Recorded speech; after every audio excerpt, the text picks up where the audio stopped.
유명하신 우리 김혜선 박사님을 이렇게 모시게 되었습니다. 또 우리 김 박사님은 김늘 교수님하고 같은 동료시고, 김늘 교수님이 이제 지금 한국에서 여러 가지 교육 문제나 통일 문제를 제기하고 계시는데, 그게 많은 주로 학문적인 교류를 하시고 또 영향을 주신 훌륭하신 분이십니다. 지금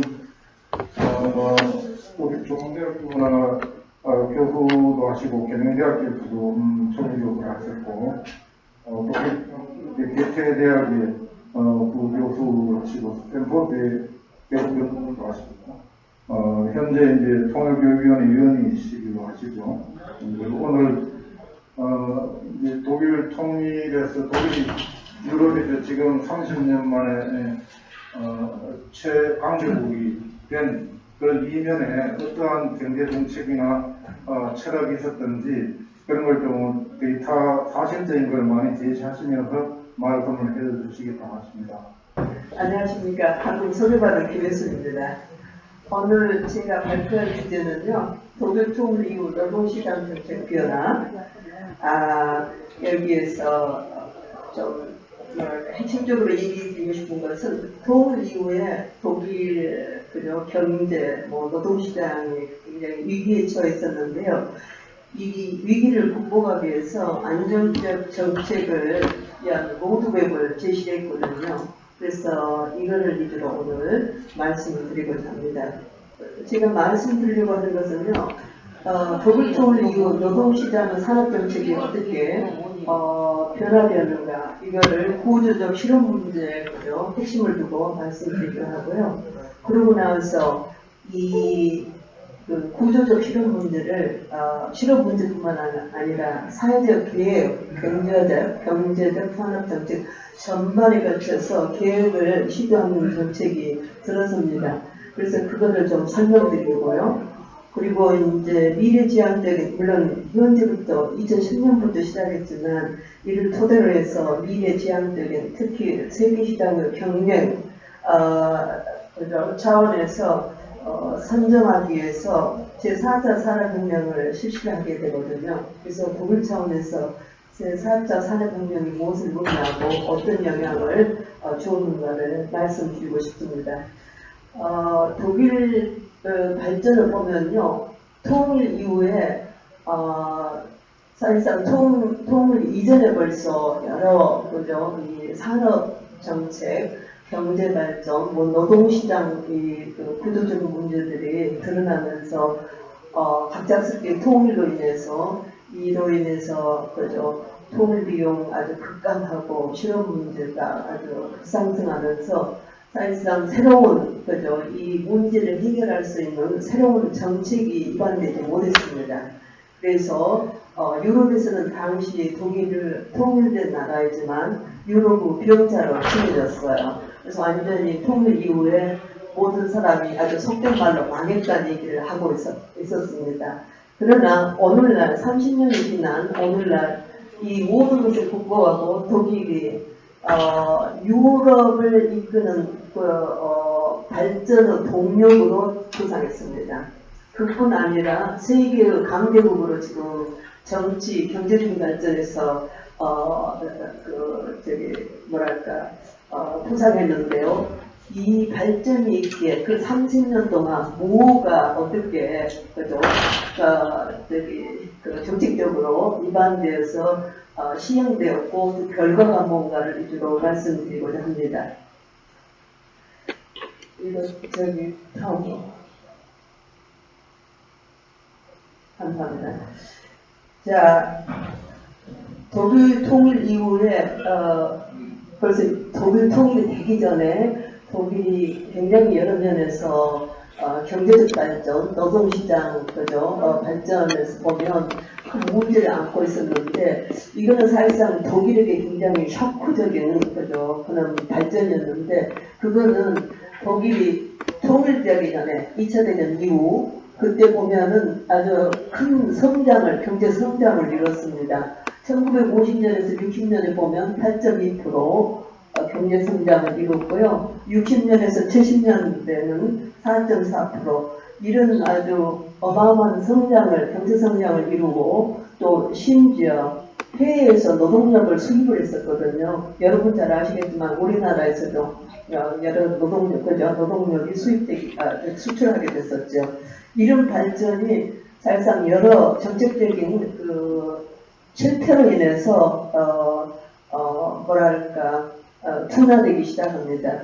그래서 이런 경제 발전이 1982년도는 심지어 마이너스 10%를 기록했는데요. 여기에 대해서 독일인들이 사실상 경제 발전, 산업 정책을 제대로 제정하지 못하고 실행하지 못한 데 이제 이런 문제가 일어난다는 것을 알게 됩니다. 그래서 이 성장이 감소하는데 그 원인이 뭔가를 이제 분석하기 시작합니다. 그 당시에 80년대 보면 물론 70년 중반부터 볼 수 있는 것은 독일이 제조산업, 특히 경공업 분야에 방직이나 의료 이거를 통해서 세계 수출을 아주 실시하면서 세계 시장을 크게 점유를 하죠. 근데 저개발국가하고 신흥개발국가들이 더 싼 가격으로 또 질적으로 거의 독일 물품에 버금가는 상품을 수출하면서 경쟁력을 잃게 됩니다. 자, 이런 문제가 있으면서 독일 경제 엘리트들이 생각하는 게 우리도 아주 싼 노동력을 이용해서 상품을 생산해서 세계 시장에 내야 된다는 그런 얘기들을 하게 됩니다. 그래서 그 첫 시작으로 그들이 그동안에 발전시킨 생산지를 지역개발 국가 내지 심지어 동유럽까지 이렇게 이전을 하게 됩니다. 그렇게 생산지를 이전하면서 문제가 뭐냐면 거기에 따르는 모든 투자를 외국으로 내보내게 되죠. 이런 상황에서 독일 내에 생산되는 모든 그런 제품은 외국에서 노하우를 외국에 줬기 때문에 생산되면서 혁신을 맞지 못합니다. 그래서 해외 투자가 이제 늘어나고 자본이 이제 해외로 이전되면서 국내에서는 기술 혁신이 따르지 못하게 되죠. 그래서 이게 이제 값싼 노동력으로 상품을 세계 시장에 팔아서 얻은 이윤이 점차 적어지게 되죠. 특히 중국 같은 경우는 질적으로 독일에 버금가는 그런 상품을 수출하면서 독일을 능가하는 그런 경우가 생기게 됩니다. 자, 이걸 바로 독일에서 당대 잘못된 시장 정책이라고 볼 수가 있죠. 경제 노동 시장 정책이라고 볼 수 있죠. 그 결과는 독일에서는 실업으로 이어집니다. 대량의 실업이 발생하고 생산성이 하강하면서 수출이 근원적으로 떨어지게 됩니다. 자, 이런 문제를 안고 있는 상황에서 갑작스럽게 독일 통일을 하게 되죠. 그래서 준비 없는 통일이 가져다 준 문제는 여기 계신 분이 다 아시겠지만 막대한 통일 비용이 들어가게 되죠.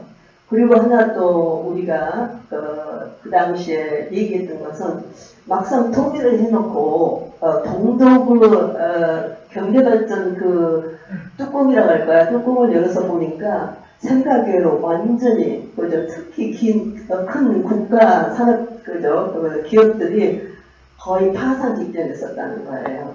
그래서 일부에 알리지 않고 완전히 이런 게 일부로 드러나지 않았지만 현실에서는 거의 파산 직전에 있었던 기업들이 있음으로 해서 통일이 됐는데 문제는 동독의 생산성이 그렇게 낮았기 때문에 동독 자체에서도 실업이 사회주의에서도 실업이 이제 점차 드러나게 되죠.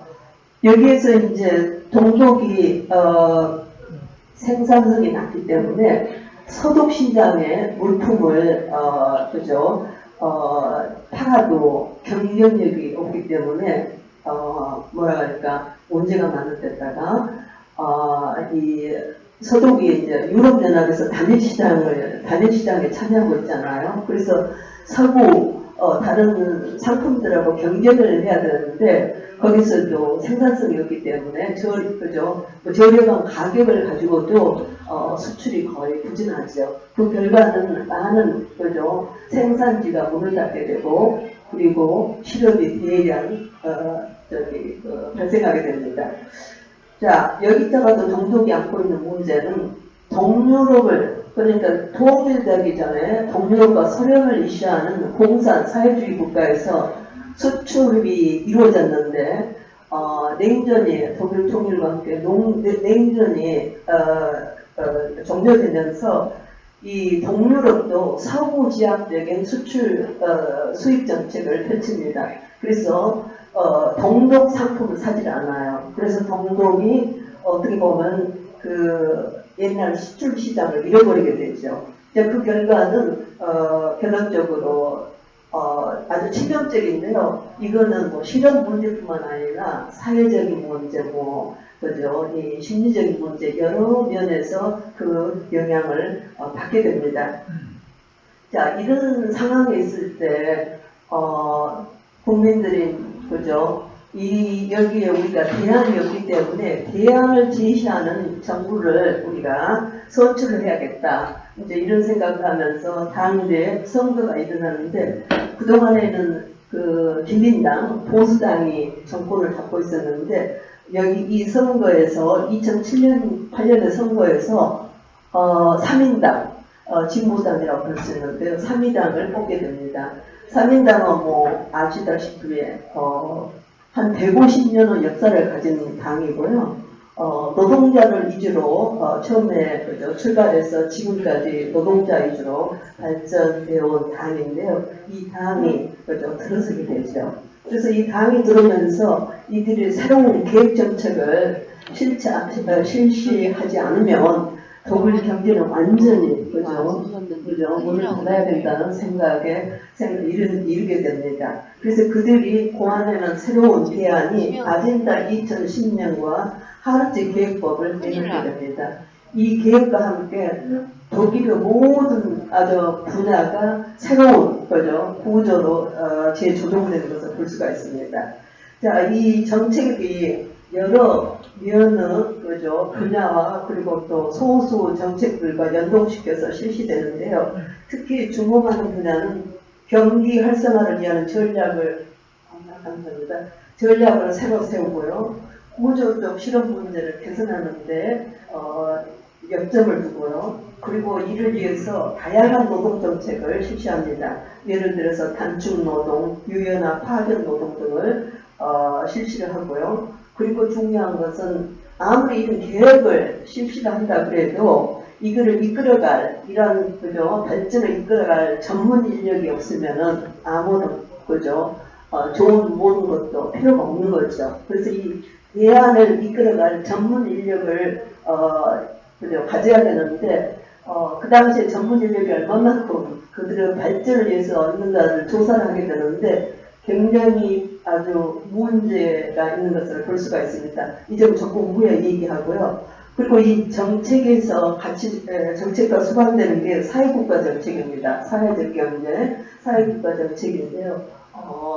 예를 들어서 사회복지 정책을 이 정책과 맞물려서 실시하게 되는데 사회국가 정책은 시간이 없어서 자세한 얘기는 못 드리지만 아무튼 굉장히 어렵게 진행되는 것을 볼 수가 있습니다. 그리고 금방 말씀드린 5 분야를 좀 세밀하게 말씀드리겠습니다. 첫째, 경기 활성화를 위한 전략과 조치를 취하는데요. 우선 중요한 것은 기술 혁신을 투여하는데 여기에서 중요한 것은 첨단 기술 전략인데요. 컴퓨터를 토대로 하는 혁신 전략, 그러니까 ICT 또는 IT라고 하죠. 이거를 접목을 합니다. 그래서 이 접목 분야가 처음에는 수송 체계여가지고 거의 80%가 이 수송 체계가 IT 산업으로 개조된다고 할까요? 개선되는 것을 볼 수가 있습니다. 그러고 나서 이 분야를 경공업 분야, 특히 제조업 분야에 접목을 시키는데 이게 바로 자동차와 분야, 의학, 병참, 그리고 뒤에 가서는 서비스 분야까지 이 기술을 접목시키는 것을 볼 수가 있습니다. 여러분 아시다시피 자동차 분야는 세계 경쟁력을 독일이 확보하고 있는데요. 여기에 제일 먼저 제품 혁신을 가져온 것을 볼 수가 있습니다. 자, 이런 발전을 계속 밀고 가기에는 금방 되겠지만 전문 인력이 필요하는데 어떤 분야에 어떤 전문 인력이 부족하는가 여기에 대해서 연구를 하게 되는데요. 연구 결과를 보면 수학 분야, 엔지니어, 자연과학, 기술 분야가 전문 인력이 굉장히 부족하다는 것을 알게 됩니다. 자, 이 분야의 교육을 새로 개선해야 되고, 특히 독일 그리고 오스트리아, 스위스에서 실행하는 이원지 교육이 있습니다. 이 이원지 교육에 대해서는 뒤에 가서 말씀드리는데요. 이원지 교육의 개선을 촉진하고요. 그리고 이 금방 얘기했던 부족한 인력, 전문 인력을 어떻게 대체할 건가. 학생들을 교육을 통해서 전문 인력을 양성하려면 10년에서 15년 이상이 걸리는데 지금부터 그때까지 가두기가 되겠죠. 어디서 전문 인력을 가져와야 되는가. 이제 이런 논란이 있었고요. 그래서 이들이 창안한 가장 중요한 정책이 노령층, 정년퇴임을 하고 독일은 65세 정년퇴임을 하는데요. 이미 정년퇴임을 했지만 이 분야에 중요한 그 전문 인력을 다시 끌어오는 거죠. 그래서 물론 젊은 사람같이 8시간 풀로 일하게 하는 건 아니지만 시간제로서 이들을 부족한 분야에 투여하게 됩니다. 그리고 애국 학생들, 이 네 분야에 필요한 애국 학생들이 실력도 좋고 좀 괜찮으면 이 학생들에게 장학금을 준다든가 아니면 그동안에 실행되고 있는 연구에 접목시켜서 하나의 중요한 전문 인력으로 양성을 하고요. 하나 더 이제 이 두 방법으로 전문 인력을 확보할 수 없으니까 이들이 내놓은 정책이 애국에서 전문 노동력을 끌어오는 거예요. 애국의 노동력을 끌어오는데 이민 정책이 실시되는데요. 독일은 사실상 이민 정책이 그동안에 없었거든요. 그래서 회의에서 인력을 데려올 때는 애국 노동자라는 명칭으로 데리고 와서 3년, 4년 계약되면 다시 내보내게 돼 있어요. 이민자는 계속 머물 수 있잖아요. 그래서 이런 문제 때문에 이민자, 그러니까 거기서 와가지고 계속 머물 수 있는 그런 정책으로 전환되는 것을 볼 수가 있습니다. 동시에 연구 인프라를 개선하는 거고요. 그리고 그동안에 굉장히 폐쇄적인 독일 이류 연구를 좀 풀어가지고 세계화 과정에서 세계화시키는 그런 연구 작업을 촉진하는 것을 볼 수가 있습니다. 다음에 중요한 정책 중에서 중요한 한 분야가 구조적 실험 문제를 개선하는 건데요. 여기에서 이제 다양한 대책이 나오는데 그 중에 하나가 실업자 개별적 돌봄, 그리고 새로운 교육 또는 기존 교육의 개선, 그리고 직업 안성이라는 주제 아래 정책이 벌어지게 되는 겁니다. 이걸 좀 정확하게 말씀을 드리면요. 이 계획이, 금방 얘기했던 그 계획이 들어서기 전에는 노동자들이 실업이 되면 노동시장에서 직업을 찾아가는 것은 개인 이익이었어요. 근데 이 계획으로 인해서 노동부에서 노동 에이전시, 아르바이트 아겐투라고 하는데요. 새로운 부를 설치해가지고 실업자가 되면 실업연금을 받기 위해서 이 노동 에이전시에 가서 전부 인터뷰를 해야 돼요. 인터뷰를 하면 그동안에 어떤 학교를 다니고 어디서 근무랑 허비가 뭐고 무슨 교육을 받았고 모든 것을 다 털어가지고 하나 레주메, 이력서가 되겠죠. 이력서를 작성해서 이걸 공유를 하게 됩니다. 그리고 교육도 예를 들어서 실업이 됐는데 지금 노동시장이 굉장히 현대화돼가지고 전에 배웠던 교육을 토대로 새로운 직장을 얻기 힘들다고 생각하면 국가에서 새로운 직업 교육을 시키죠. 그리고 이 실업자들을 개인적으로 개인의 역량이라든가 개인의 이해에 맞춰서 직업 발전을 하는 걸 추진하게 됩니다.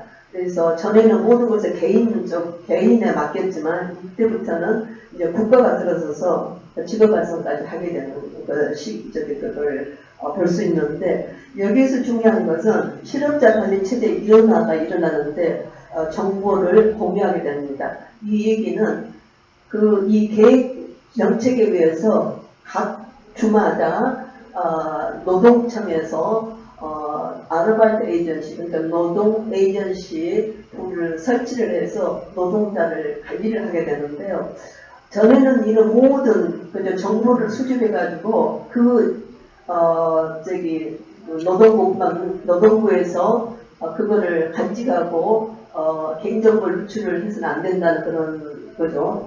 법에 의해서 일부에 알리지 않았어요. 그런데 이 개혁 정책에 의해서 이거를 전부 인터넷으로 띄웁니다. 그래서 모든 지방에서도 어느 지역에서 누가 무슨 교육을 받고 어찌고 모든 것을 이 정보를 공유하게 됩니다. 그래서 이제 개인 모든 정보가 노출되는 거죠. 그래서 이게 굉장히 중요한 그런 정보고요. 예를 들어서 한 기업이 어떤 전문 인력이 필요하면 주에 있는 노동청에 아르바이트 노동 에이전시에 전화를 해서 내가 언제부터 언제까지 이런 노동자가 필요하다 하면 이들은 인터넷이라고 전부 이거를 조사를 해가지고 그 인력을 그 인력을 알선하는 것을 볼 수가 있습니다. 동시에 이들이 새 계획으로 추진하는 게 뭐냐면 전에는 직업을 알선을 받아도 나 저 도시에 가고 싶지 않다 하면은 그래서 끝났는데 여기서는 이 계획보다는 가고 싶지 않은 걸 놔두고 가야 되는 압박이 들었었거든요. 그래서 물론 가족을 돌봐야 되고 아프고 이러면 어렵지만 그동안에 특히 청소년 대학을 나오거나 아니면 직업교육을 받은 사람들이 직업이 없으면 가야 돼요. 무조건. 가지 않으면 뭐가 나옵니까? 그동안에 받은 실업연금을 줄이게 됩니다. 그래서 굉장히 압박성이 있게 되고요. 그리고 동시에 이 구조적 실업 문제를 개선하는데 실업급여 차별화를 실시합니다. 독일은 실업이 되면은 실업연금을 약 2년 정도 받았어요. 그래서 이 계획이 있기 전에는 그 다음에 1년간 실업보조금, 실업연금은 마지막 월급 80% 정도 받았고요. 그리고 이제 2년간 직업을 찾지 못하면 그 밑으로 내려와서 실업보조금을 받았어요. 이거는 이제 마지막 월급 한 60% 정도고요. 그래도 3년간 아무런 일자리를 찾지 못하면 기초생활연금자로 전락하게 됩니다. 기초생활연금자는 정말 죽지 않고 살 수 있는 아주 조그만 연금을 국가에서 제공하는 거죠. 자, 이 계획이 실시되면서 이게 완전히 바뀌게 됩니다. 그래서 실업연금은 거의 75%, 그리고 2년짜리가 1년짜리로 줄고요. 그리고 실업보조금 1년짜리가 없어집니다. 그리고 바로 기초생활연금으로 들어가는 그런 정책을 실시합니다. 그래서 이 노동청에서 실업자들을 빠른 시일 내에 노동시장에 내보내는 것을 목적으로 하기 때문에 이런 정책을 실시하고 또 하나는 저임금 일자리를 실시하는데 이건 한 달에 약 480유로인데 아주 이런 480유로는 기초생활연금보다 아주 적지만 이런 기초생활연금을 받는 사람들이 또는 단절된 여성들이 직업을 찾지 못할 때 이런 1유로짜리 그러니까 한 달에 약 480유로짜리 일자리를 갖게 됩니다. 이런 아주 뭐랄까 다양한 정책을 실시하고 그리고 다양한 노동정책도 수반하게 되는데요. 이 다양한 노동정책을 보면 여러 형태가 있는데 오늘은 시간상 한 4가지만 예를 들어서 설명을 드리려고 합니다. 단축노동, 노동시장 유연성, 노동시간 대정정책, 재택근무 뭐 이런 유형이 있는데요. 이런 다양한 노동정책은 상호 간의 밀접한 관계에서 추진되어 온 것을 볼 수가 있는데요. 제가 이거를 설명드리기 위해서 좀 분리해서 말씀드리기로 하겠습니다. 단축노동에서는요, 예, 단축노동에서는 일감이 줄 때 노동자를 해고시키지 않고 근무 시간을 줄여가지고 그대로 기업에서 아니면 회사에서 그 노동자를 유지하는 겁니다. 이 정책은 사실상 사용자하고 노동자에게 양쪽 다 굉장히 긍정적인 거죠. 뭐랄까 효과를 주는 것을 볼 수가 있습니다. 물론 이거는 이 계획이 들어서기 전에는 노동자가 8시간 일하든 12시간 일하든 하루 그죠 뭐 아니면 6시간 일하든 하루 그죠 그 일당 그죠 하루 일한 거로 보고 한 달째 월급을 줘야 되는데 이 정책으로 인해서 그 일감이 없을 때는 노동 시간을 단축시켜서 그 노동한 시간만큼 월급 아니면 임금을 주게 되는 그런 정책입니다. 근데 이 해고를 시키지 않아가지고 잠정적으로 쉬게 하거나 아니면 일자리가 노동 시간을 줄여서 있기 때문에 일감이 나면 다시 이 사람들을 불러들여서 정상 근무를 하게 합니다. 그래서 여기에 그 노동자들이 해고를 시키지 않아서 금세 뭐 일감이 생길 때 사람들 노동력을 직원이 되겠죠. 이용할 수 있기 때문에 이 사용자한테도 좋고 특히 새로운 사람을 해고시켰고 새로운 사람을 데려왔을 때 적절하게 사용하기가 힘들 때가 많겠죠. 왜냐하면 거기 들어와서 그 모든 일을 배워야 되고 여러 가지 그 기업 차원에서 어떻게 진행되는가 뭐 이런 수명 기간이 필요하는데 이런 게 없이 실업이 아니라 해고시키지 않았기 때문에 노동자가 계속 일할 수 있고 또 역으로도 노동자들도 해고를 당하지 않았기 때문에 노동시장에 가서 일자를 찾기 위해서만은 에너지나 뭐 시간을 투여하지 않아도 되기 때문에 서로 간에 어느 분야에서는 이렇게 실업이 높은 상황에서는 안정적인 그런 정책이 아닌가 이런 생각을 합니다. 그리고 노동시장 유연성도 중요한 한 분야였는데요. 이 노동시장 유연성에는 노동환경 유연성, 기업의 유연성, 노동의 유연성, 임금 유연성 뭐 이런 정책이 같이 들어오게 되는데요. 노동환경 유연성은 근무 시간이나 임금 등을 신속하게 상황에 따라서 변화시켜서 여기에 맞게 조절하는 것이고요. 기업의 유연성은 예를 들어서 새로운 기술을 투입하면은 여기에 맞게 경영 방식을 바꾸며 그리고 기술 훈련을 시키는 거죠. 이런 거 예를 들어서 전에는 기술 훈련을 시키면 이 모든 것을 기업자 사용자 차원에서 교육들을 해야 되는데 이런 정책이 들으면서 정부에서도 크게 보조하는 것을 볼 수가 있습니다. 그리고 노동의 유연성은 근로관계법이 개선되는데요. 전에는 시간제, 교대 작업 이런 걸 할 수가 없었는데요. 이제 이 법이 들어오고 나서는 시간제 근무, 교대 근무 이런 정책이 들어오면서 굉장히 유연하게 노동력을 사용할 수 있는 그런 상황이 됐고요. 임금 유연성도 금방 얘기했지만 생산력의 차이에 그저 적절하게 임금도 책정해야 된다는 그런 뭐랄까 정책이 들어오게 됩니다. 예를 들어서 개혁전의 그 근로기준법을 본다면 동독 노동자들도 8시간 일하는 소득 노동자와 같은 임금을 그저 받게 되는데 동독의 경제 생산성은 서도구 막 통일되고 나서는 서도구 한 60%였다 그래요.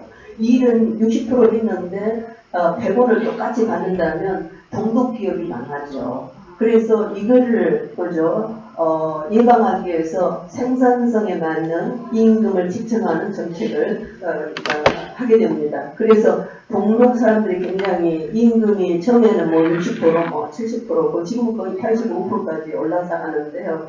이 생산성이 낮은 동독에서 근무한 사람은 어쩔 수 없이 그죠 이 생산성에 맞게 이 임금이 책정되기 때문에 지금도 소득보다 낮은 것을 볼 수가 있습니다. 이게 굉장히 큰 불만이고 사회적인 그죠 갈등으로 이어지고 있는데 이 사회적인 갈등은 뭐 제 생각이지만 동독이 동독 경제 생산성이 올라가면서 줄어들고 아니면 어느 날은 없어지리라고 생각을 합니다. 자, 노동시간 개정 정책은요.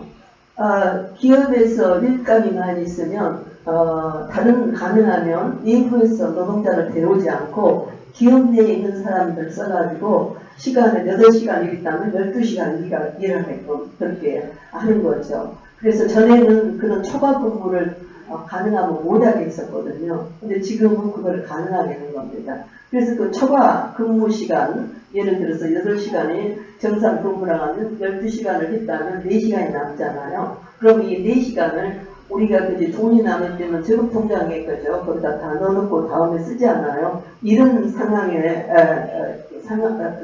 정책으로 노동시간 개정 정책이 들어옵니다. 이 노동시간 개정에 거기다가 내가 그만큼 초과 근무를 4시간 했다면 거기다 저장을 하는 거죠. 그래서 이제 저장하는 것은 이 계획이 들어올 때는 계획이 들어오기 전에는 전부 돈으로 환산하게 되었고요. 그래서 노동쟁이 때 이 계산법에 의해서 이 노동쟁이가 쟁점이 되기도 했는데요. 이 계획법에 의해서 이거는 가능하면 돈으로 주지 말고 물론 사용자하고 노동자의 합의에 의해서 얼마만큼 돈으로 전환할 수도 있지만 이 법에 의해 가지고요. 이것을 노동시간 단축 내지는 휴가로 그죠 대체하도록 하는 거죠. 그래서 이 법이 들어오고 나서는 굉장히 그죠 이 노동시간도 유연성을 유연하게 되었고요. 그리고 재택근무도 굉장히 권장하게 됐죠. 재택근무는 여러분이 아시기 때문에 내가 굳이 설명을 안 해도 될 것이라고 생각합니다. 자, 이런 발전을 시도하면서 80년대, 90년대 굉장히 큰 그죠 성과를 보게 되는데요. 그러면서도 독일이 우리하고 좀 다른 것은 뭐냐면 우리가 지금 발전을 다 시행하고 여기에 안주해서는 안 되고 미래지향적인 발전을 위해서 우리가 고민해야 한다는 생각을 가지게 됩니다. 그래서 새로운 그죠 정책 대안을 제시를 해야 되는데요. 이거를 위해서 우리 같은 시민사회, 뭐 학자들, 기업, 정치인들 모두가 모여서 사회적인 공론을 펼쳐서 공감대를 형성하게 됩니다. 여기서 발전한 게 바로 제4차 산업혁명으로 이어집니다.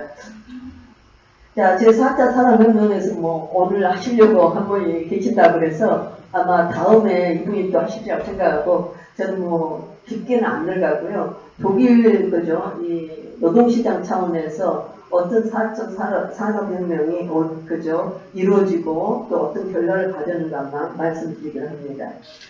뭐 모든 4차 산업혁명이 산업에서 볼 수 있듯이 그 조립 로봇이나 그리고 AI 뭐 이런 기술을 토대로 해서 가능하면 독립적인 운영 체제를 그리고 생산 프로세스를 만드는 거죠. 만드는 것을 목적으로 하고 있지 않습니까? 그래서 이게 그 전에 1970년대, 80년대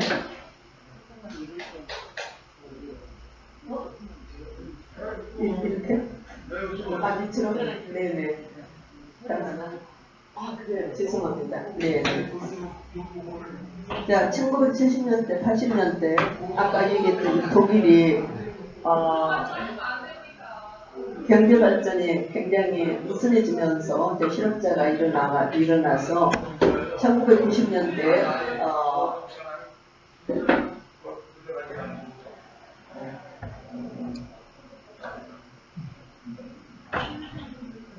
감사합니다.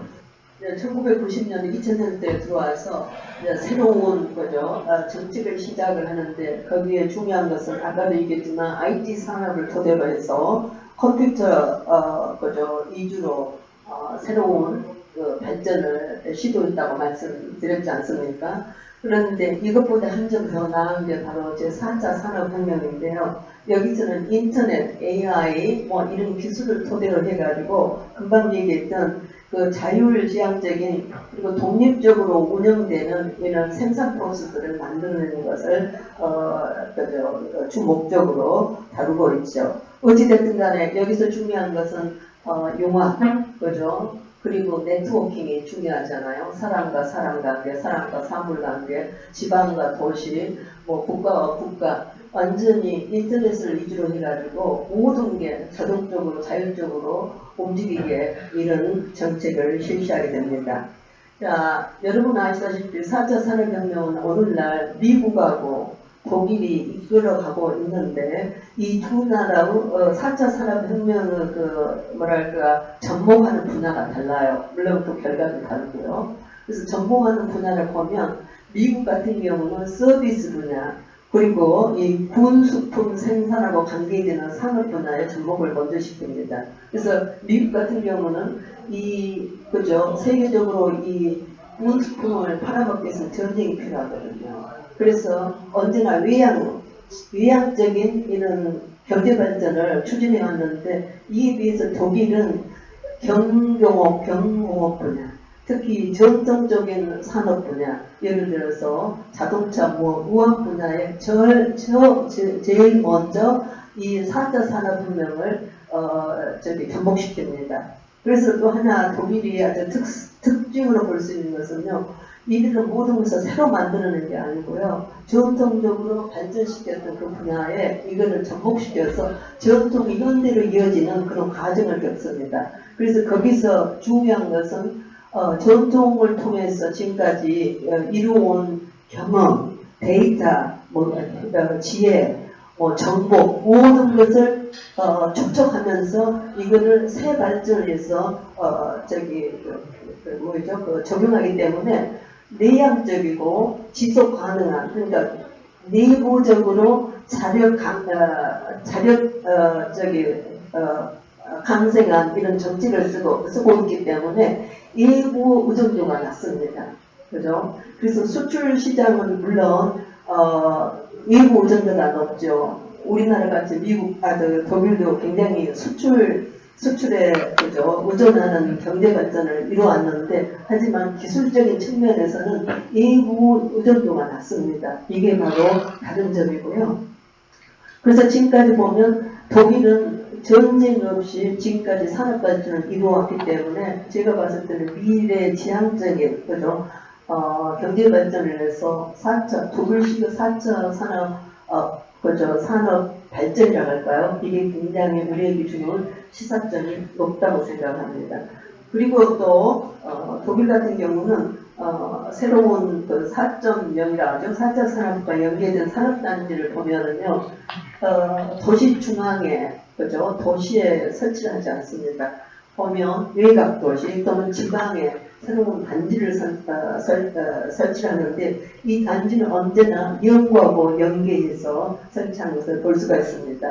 그리고 이거는 한 곳에 그죠? 모아서 설치한 게 아니고 각 지방에 모아가지고 지방 분산화 정책. 우리나라는 정말 도시 집중적인 그죠? 그런 발전을 해오면서 그죠? 도시의 포화 상태를 이루는데 독일은 그런 걸 그죠? 처음부터 지금까지 아주 지향하고 있는 것을 볼 수가 있습니다. 그리고 이들은 전통 산업과 신산업을 언제나 이어가는 정책을 구상하는 한 것을 구성하고 또 이것을 중요한 일인 것을 볼 수가 있습니다. 자, 이런 발전을 위해서 교육을 그죠 실시를 하는데 이들이 그죠 교육을 통해서 기술 혁신을 가져온 것을 볼 수 있는데요. 교육에 대해서 조금 후에 말씀드리게 하고요. 이 독일의 제조업에 금방 얘기 드렸잖아요. 제4차 산업혁명을 제조업에 접목시켜서 제조업 혁신을 이뤄냈다고. 그래서 독일은 제조업 혁신은 2014년에 OECD가 발표한 그 자료에 의하면은 83%가 기술 혁신을 가져왔다고 그래요. 이제 우리 한국은 독일의 한 50% 정도 기술 혁신을 가져왔다는 얘기를 하는 것을 들었습니다. 자, 이런 혁명을 통해서 독일은 이 상품 생산을 다양한 분야에서 저렴하니 에너지도 덜 들고 시간적으로 축약되고 그리고 지방 분산화적 차원에서 지금까지 실험하고 있는데요. 에너지는 약 12%, 전에 비해서 12%, 그리고 전에는 새로운 상품을 시장에 내보내기 위해서는 5, 6년이 걸렸다 하는데 이 4차 산업을 접목해서 새로 발전시킨 상품은 약 3, 4년이면 출시가 가능하다고 합니다. 그리고 금방 얘기했던 교육도 굉장히 중요한 그저 역할을 하게 되는데요. 전문성을 위해서 교육이 일반 교육은 그런 대로 간다 하지만 특별히 강조한 교육이 있습니다. 그게 바로 이원제 교육인데요. 이원제 교육은 반은 그저 학교에서 이론 교육을 받고 반은 현장에서 그 현장의 모든 그저 발전과 그리고 새로운 기술을 접하게 됩니다. 독일은 이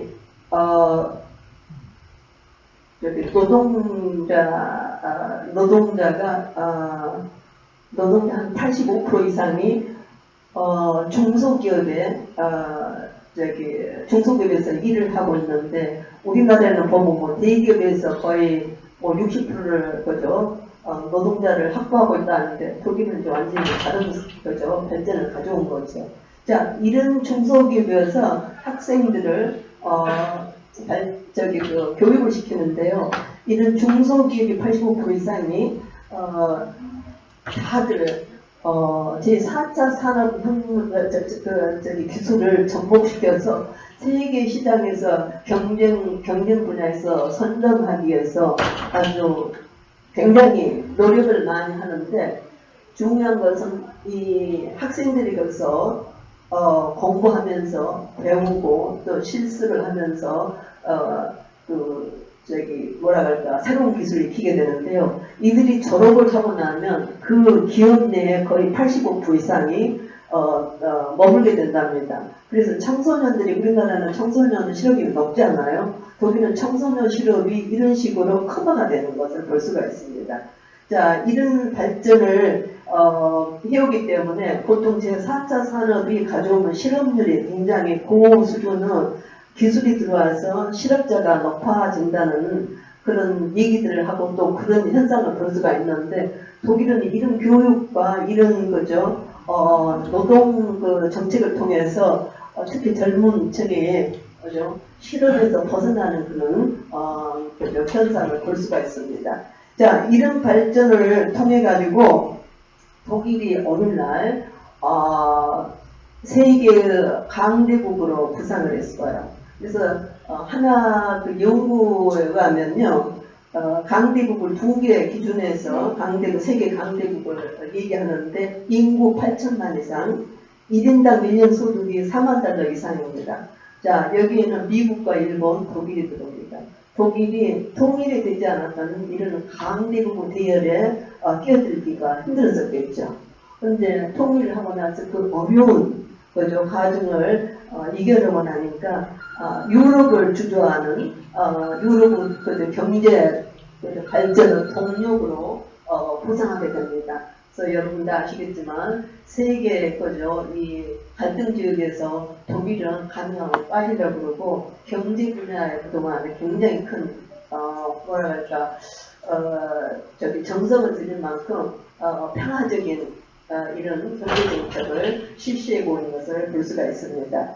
그리고 이제 하나 더 중요한 것은 수출을 아주 그죠 대거하는데요. 세계 시장에서 경상수지가 높은 나라는 네덜란드 그리고 독일입니다. 독일은 2009년부터 경상수지가 세계에서 두 번째로 가장 높습니다. 아주 성공적인 그죠 발전을 했다고 볼 수가 있고요. 그리고 그동안에 골머리를 앓았던 실업률이 통일이 되고 나서는 약 14%였는데 2019년 약 30년이 지난 후에는 6.9%로 내려갔습니다. 그래서 유럽연합에서 두 번째로 가장 낮고요. 청소년 실업률은 3.9%, 청소년 실업률이 거의 13% 정도 돼가지고 굉장히 골머리를 아팠는데 오늘날 3.9%에서 유럽연합에서도 두 번째로 낮은 그런 발전을 볼 수가 있습니다. 자, 제가 얘기하고 싶은 것은 여기서 이제 그 독일 모델을 우리 그저 하나 모델로 얘기하고 싶은 건 아니고요. 독일이 그동안 이루는 발전, 어렵게 그죠 지나온 과정에서 어떤 문제를 어떻게 해결했는가 이걸 한번 우리가 자세히 살펴볼 필요가 있다고 생각하고요. 특히 이거는 구조적 실현 문제를 여러 다양한 노동정책을 실행하면서 어느 정도 예방한 것을 볼 수가 있습니다. 그래서 이런 노하우를 우리가 한번 들여다보고 접목 가능할 수 있다고 저는 생각합니다. 이런 점에 우리가 한번 생각해 볼 필요가 있고요. 전문 인력을 어떻게 양성하고 또 어떻게 이 전문 인력을 끌어오는가 이것도 우리에게 좋은 시사점을 준다고 생각합니다. 그리고 산업정책에 있어서 우리나라 같은 경우는 무슨 새로운 발전을 보면 그동안에 발전시킨 전통 산업은 다 버리고 새로운 무슨 기술을 이용해서 상품을 발전시키는데 굉장히 정성을 들이는데 독일 같은 경우는 이 전통과 현대를 같이 이어가는 융합적인 정책을 실시하고 있는 것을 볼 수가 있습니다. 그리고 이 정책에 하나 더 강조하고 중요한 점을 강조하고 싶은 것은 지속성과 개방성인데요. 독일 같은 경우는 사실상 전통을 이렇게 이어오는 것은 어떻게 보면 우리가 다양한 거로 생각하지만 이게 현장에서 드러나요. 한 예를 들어서 독일 제1 국영방송이 독일 총리로 있는 그 여자분 메르켈 그분한테 질문을 해요. 당신이 굉장히 큰 독일 역사였고 더군다나 유럽 역사에도 없는 발전을 이루었는데 그게 그 대안이 뭐였는가? 그래서 이분이 그 얘기를 해요. 나는 별로 한 건 없다. 그 정부 전에 있었던 3인당이 내놓은 개혁 정책을 그대로 실시해가지고 오늘날 이런 성공적인 발전을 이루어냈다. 이거 뭡니까? 지속성이 이 정책에서도 유지된 것을 볼 수가 있죠. 그러면서 이분이 자기가 하는 것은 물론 몇 가지는 수정 보완을 했지만 아주 근본적인 뼈대는 이미 자기 전에 정부에서 내놓은 것이었다. 이런 얘기를 하는데요. 여기서 두 번째로 우리가 볼 수 있는 것은 개방성이에요. 보통 우리나라는 새로운 정부가 수립되면 그 전에 있었던 정책이 좋은 말을 다 버리고 새로 시작을 하잖아요. 근데 이 독일은 초당적인 생각을 가지고 있어요. 그리고 메르켈 그런 총리 총리 같은 경우도 자기 정말 어떤 아주 대단한 정책을 보이게 해서 하는 것보다도 초당적인 생각으로서 옛날 정책이 좋으면 그대로 이어가는 것도 굉장히 중요한 생각이라고 해서 이 개방성 남의 것이 내 생각보다 더 낫다면 그거를 받아들이고 이걸 수용해서 지켜나가는 이런 개방성도 중요한 것을 볼 수가 있습니다. 이게 바로 독일을 오늘날 부강한 국가로 만들어내는 데 중요한 토대가 아니었던가 생각합니다. 이상입니다. 감사합니다. 너그럽고 정의로운 사람들이 모여 새로운 세상을 열고자 합니다. 착함을 바탕으로 착할 선. 먼저 시민을 생각하는 먼저 선. 새로운 정치 물결을 일으키는 신선한 정치, 신선할 선.